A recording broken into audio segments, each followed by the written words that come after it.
Hello and welcome to the Classroom Kitchen. I see you have come to join us this week to make a curry from scratch. So Rue is my sous chef, aren't you, Rue? Yeah. And Daddy is the chef. Now I used to be, before I became a primary school teacher, I used to be a chef, hence all the professional looking stuff. Now what we're going to do today is I'm going to make a vegetarian sweet potato and spinach curry, but you can substitute, which means you can change the sweet potato and spinach for any meat you like and it'll have the same end results. You just have a meat curry rather than a vegetarian one. So let's get right in about it, shall we? Now we're using something quite clever. We're using an induction hob so that Ruin can't get burnt by using the gas hob that we normally use for cooking, because this one is clever and it uses magnets and I'm not 100% sure how it works. I know, it's funny. Now, your ingredients today, you will need a pan. Could you come closer, Julia? You will need 2 onions. We're using red onions because I think they're better in a curry. You will need a pepper. You may recognise this pepper from Monday's gardening. You will need about 250 grams of whatever your ingredient are going to be. We're using sweet potatoes, which look like this, and spinach, which look like this. But you might want to use chicken. We're going to use several types of spices. We're using chili flakes, cumin, turmeric, and smoked paprika, and we're using chopped tomatoes for our base, but you could use any standard curry mix, any curry sauce to get in a jar. What are you laughing about? Funny. You're also going to need some rice, which we've got here, and a cup to measure your rice. Okay, before we carry on, safety warning. Because children are unpredictable, as you can see. No, safety warning first. If you're doing this by yourselves, make sure you have an adult supervising you, because you will have to use knives. Now, I've got proper chef knives in my house. This is a 13-inch knife.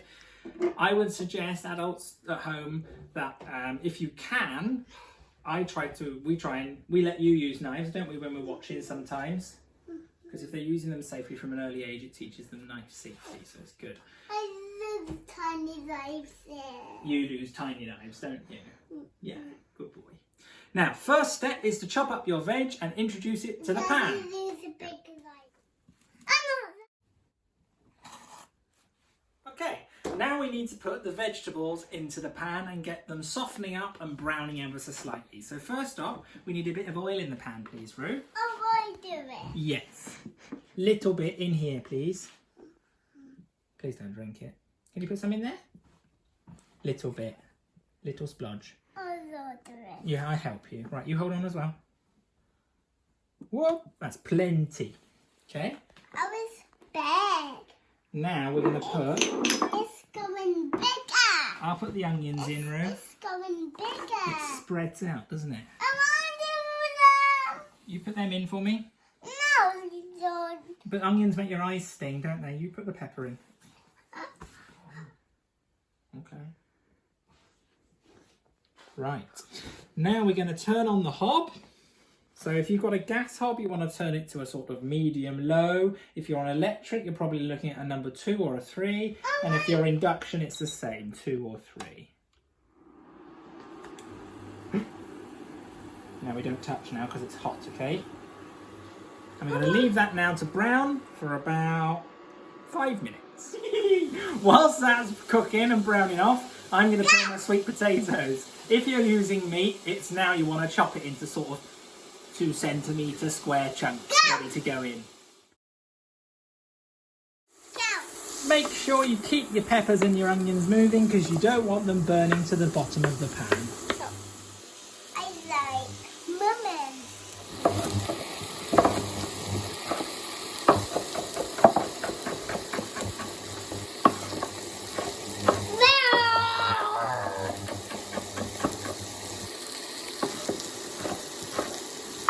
Now I've got my sweet potato diced up, we're going to add the spices to the pan. So, Rue, can you add one teaspoon of chili flakes?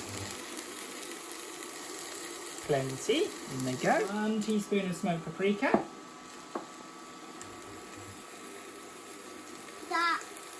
Lots. Yeah, Daddy likes smoked paprika, so that's fine by me. That 1 teaspoon of cumin. I like it. Oops. Man. You like cumin?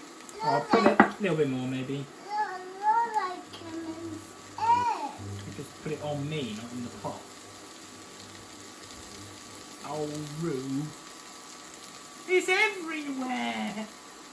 I picked some up. Good.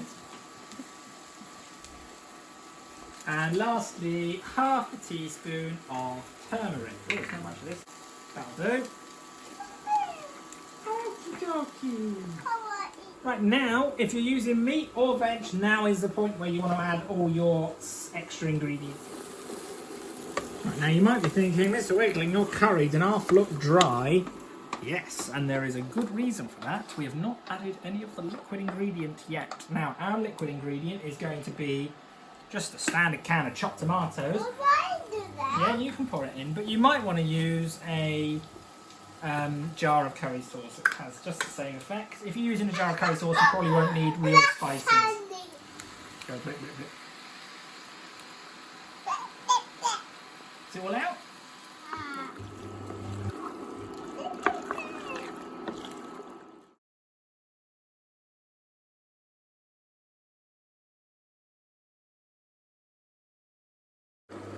Right, I'd like that pan so I could cook some rice, but Rue's decided it makes a brilliant pirate hat, haven't you? While we're waiting for the curry to finish cooking, okay, we're going to measure out our rice. Now, as a rule of thumb, you need about half a cup of rice per person. So there's 3 of us here, so we're going to do 1.5 cups. So, pour it into the cup. There's 1 cup. Pour the cup into the pan, Rue. No, wrong pan. This pan. Oh, God. Be more specific, Mr. Wakeling. And now to cook rice perfectly, you need double the quantity of water for the quantity of rice you put in. So we've put in 1.25 cups of rice, so we're going to put in 2.5 cups of water. Can I borrow that a minute? Thank you.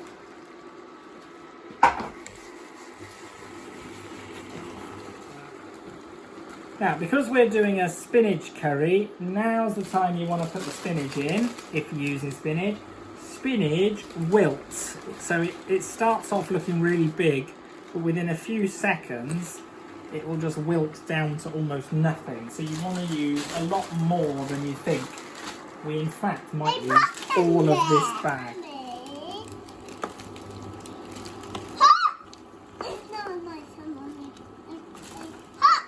Okay, now once your rice looks like this, you want to turn off your hob and then cover the rice with a lid. All that remains to do now is serve up. The rice has absorbed all of the water, so just give it a stir, make sure it's nice and fluffy because you don't want it all sticky to itself. Pour that out onto the plate. And then what we tend to do is push it to the outside and leave a nice hole in the middle for the curry.